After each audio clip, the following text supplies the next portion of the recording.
Hey, I'm Chris Parrish, Chief Investment Officer, Oak Harvest Financial Group.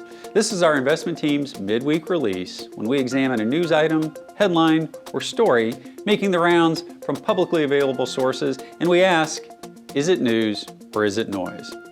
Before we continue, please take a moment and hit the subscribe button and the notification bell so that you will be notified when we upload new content. So here we go. This week's news or noise topic: the Federal Reserve and their monetary policies. Viewers, straight up front, this is news for sure for your money. I would say this is one of the topics the investment team at Oak Harvest has messaged to our clients more times since the COVID market bottom in late March of 2020 than any other. Why?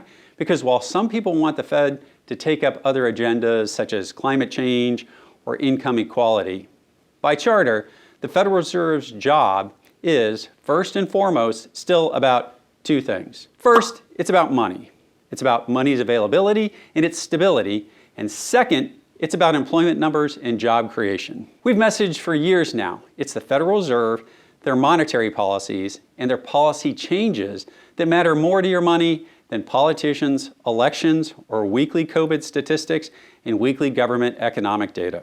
We have been messaging since early November of last year that we expected the first half of 2022 to be one of much higher realized volatility in markets, largely due to forthcoming changes in Federal Reserve policies in 2022. Well, sure enough, for the first 2 weeks of 2022, we've been flooded almost daily by Federal Reserve members discussing upcoming policy shifts throughout the coming year in order to combat the cyclical rise inflation we've seen the last 12 to 15 months that is largely due to three factors. Those three factors are: one, the Fed's own aggressive, overly easy monetary policies that they put in place to offset the COVID-induced economic shutdowns in the first half of 2022.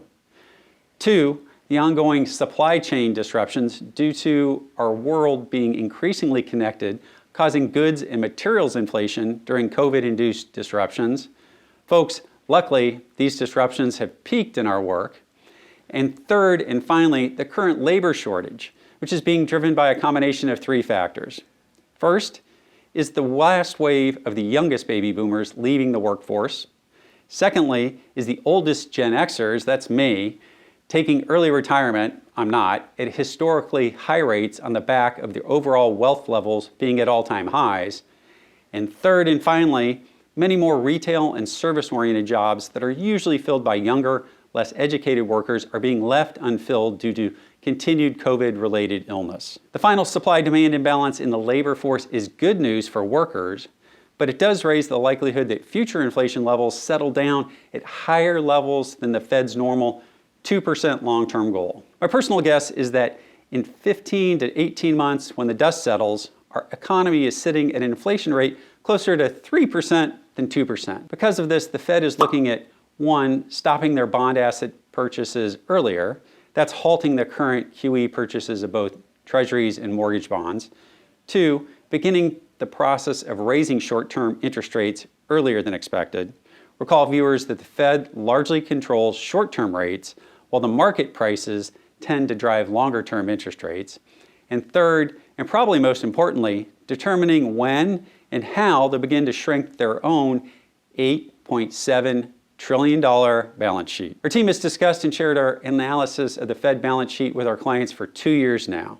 Next week, I'll get into some deeper analysis of this balance sheet topic, but for now, let's just label all these things around the Fed as news for your investments, and it's the main reason why the team at Oak Harvest has messaged that the first half of 2022 is likely to be a sloppy, choppy mess for the overall stock market. One need to look no further to last week's sell-off in software technology names based on zero fundamental news. At the same time, technology semiconductor stocks rocketed higher. However, post this period of digesting Federal Reserve policy changes, we do expect the overall markets to regain their footing and continue their bull market ways. But until then, it's news you hear about the Federal Reserve. Well, it's investment newsworthy and will likely continue to cause tremors throughout the markets in the months ahead. From the whole team here at Oak Harvest, thank you for your support and trust throughout 2021, and we hope we can continue to be your partner and provide you with value-added service in 2022. And viewers, feel free to give us a call here to speak to one of our advisors. Let us help you craft a financial plan and meet your retirement goals and needs first and your greed second. Give us a call here at Oak Harvest at 877-896-0040. We are here to help you on your financial journey into and through your retirement years. I'm Chris Paris, and from the whole team at Oak Harvest, have a great week.